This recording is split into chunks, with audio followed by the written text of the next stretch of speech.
Hospital Porters, Pride and Dignity, Stop the New World Order. Welcome to Herpanwo TV. I'm here at St Paul's Cathedral in London, this massive edifice by Christopher Wren here in the heart of the city of London. I'm here with my friends Chris and Magda. Hello. Yeah, they got their Justice for Holly Greig. Listen to Chris's song, Chris Moffat's song on YouTube. Song for Robert Greene. Song for Robert, that's it. Take a listen, right? It's had many more views than they're saying, but any more are always welcome. We see here, we came here a few months ago. We found tents everywhere, a lot of very genuine and well-meaning people camping out to try and stop the agenda of the New World, whatever they called it. I called it the New World Order. They had other ideas. They called it the globalist, capitalist, fascist, whatever.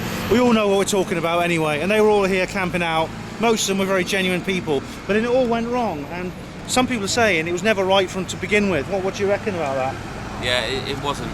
We don't Let's get close because of the microphone. Yeah, I can't remember the name of there were various groups that were involved in setting it up. I think like one of them was Adbusters, and they're all connected in with George Soros. Wayseers, and the Venus Project. Yeah, the whole movement was set up from the start. However, as you said before, there were some very good people in it. Well-meaning people, but you never really saw them really challenging the establishment. Like, it seemed that any really controversial stuff, like about 9/11 or 7/7 or general conspiracy, New World Order stuff, was non-existent, and it was actually banned.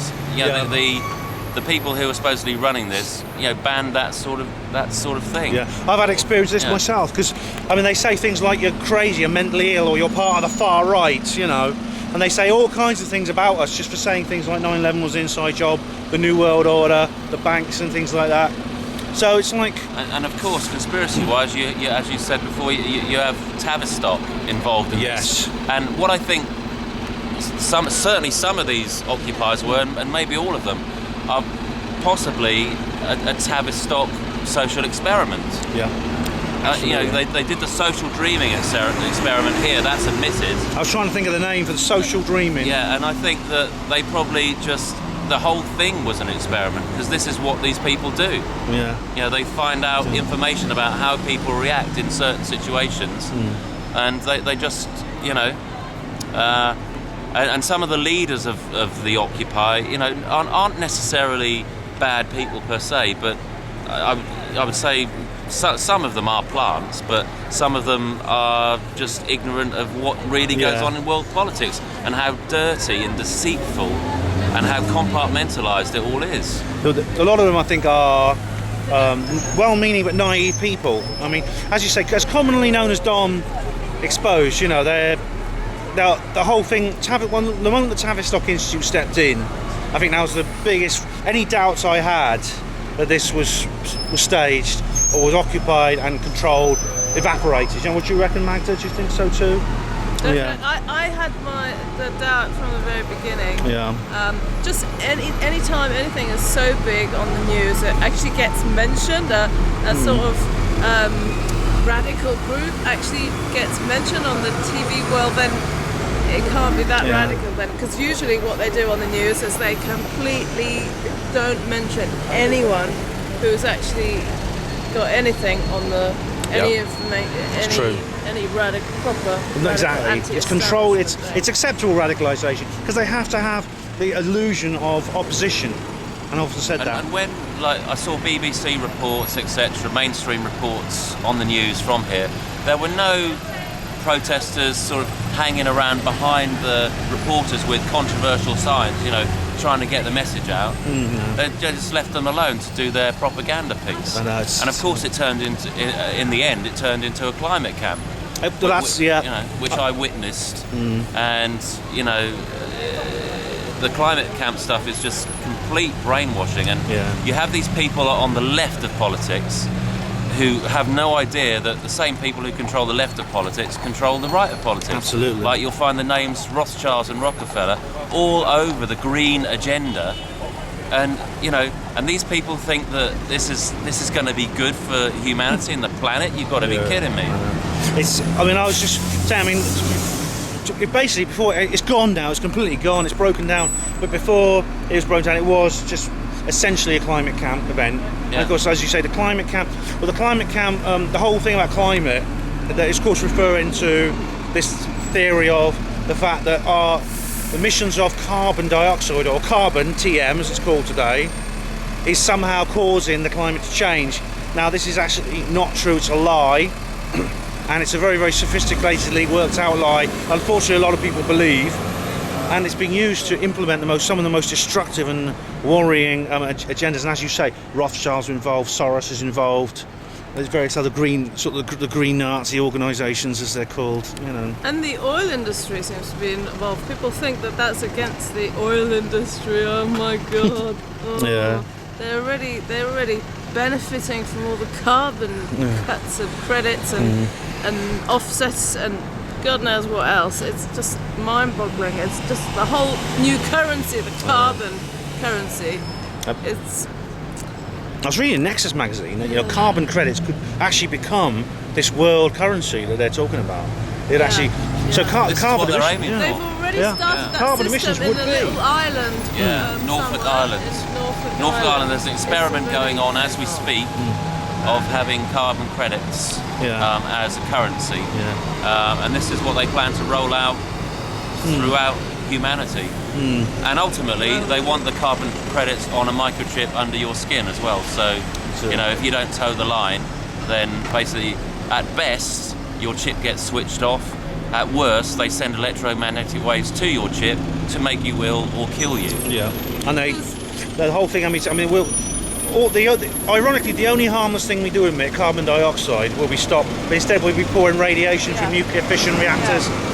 There'll be these windmills everywhere to kill bats. And I think that people just misunderstand carbon dioxide at all. They think like carbon dioxide is like carbon monoxide or something like that, or other deadly. There might be deadly or bad byproducts with this burning of fossil fuels on the cars. Like for instance, lead was taken out of the petrol to make them more eco-friendly because people do get ill. If you live by a main road and in the city and when it's really polluted by the carbon, it is worse for you, but maybe there's other byproducts inside those burnings that they're not mentioning. CO2 isn't the only component there, and there's other much more polluting gases. Well, I mean, there's people who are talking about, because like what you'll find now is if we were walking along this street 30 years ago, we'd be coughing and spluttering from all the fumes coming out of these vehicles.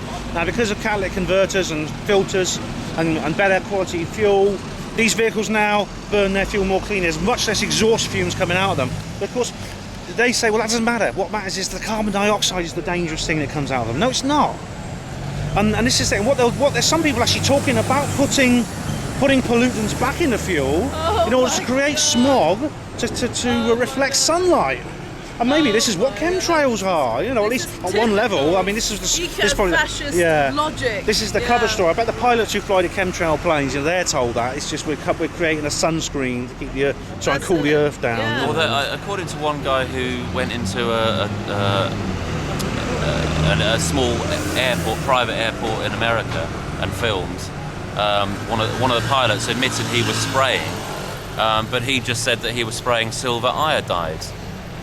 I can't remember what silver iodide does. I don't think it might possibly be cloud seeding, but I'm not sure on that. It can create rain clouds, that's right. But this is the compartmentalisation thing. When people say, "Oh, conspiracies can't be that big," no, there can't be so many people involved. Well, no, that's not the way it works. So the pilots up there may think that they're just doing a job, a good job, and helping out whatever. But the chemicals that they're spraying are totally unknown to them. Exactly. They think it's they just do their job. You're covered. In other words, a bigger conspiracy has been covered by a small conspiracy.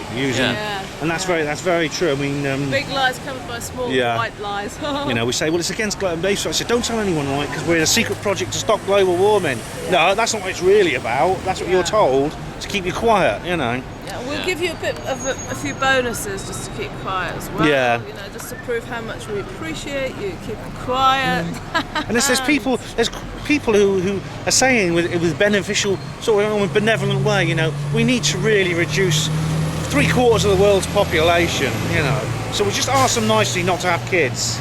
And of course that is not what was really going on. Is they're planning to actually kill people.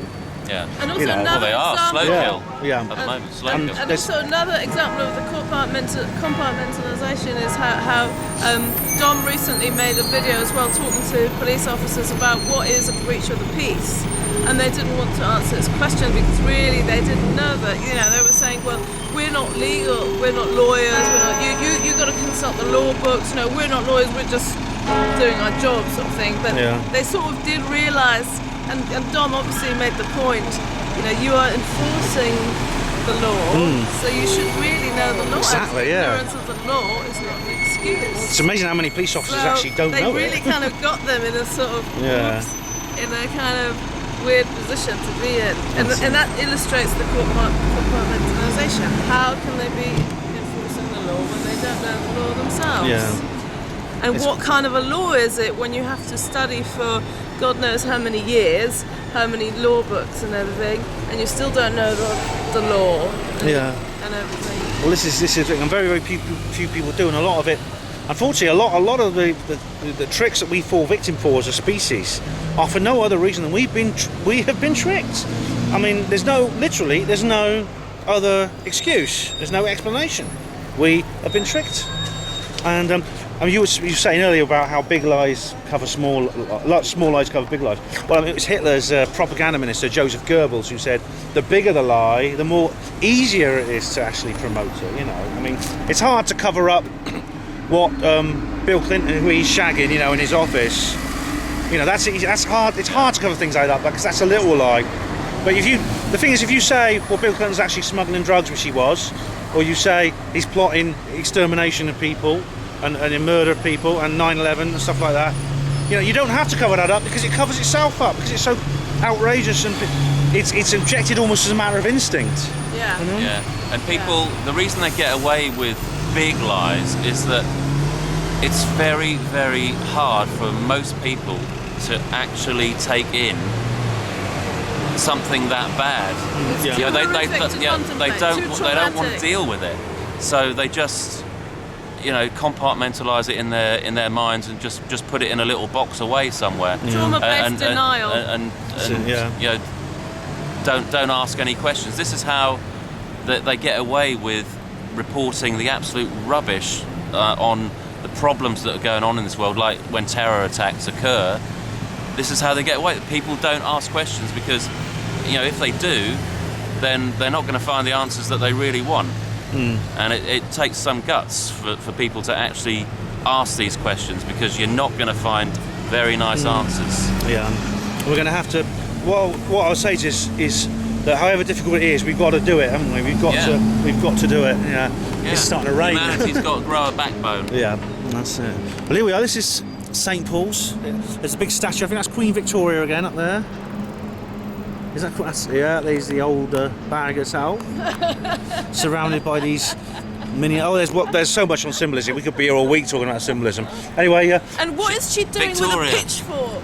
There's a lady sitting underneath with a pitchfork. Yeah, that- A sort of mermaid, I suppose. that I think is Neptune. Oh yeah, Nip. I think that might be the god Neptune. It's got a trident. Could be that, and there's some other figures around there. Strange place. Anyway, Chris and Magda, thank you very much for being on Her Panwo TV. Release, just to be said, think about what we're saying and think about what you're thinking. Thanks for watching. Hospital Porters, Pride and Dignity. Stop the New World Order.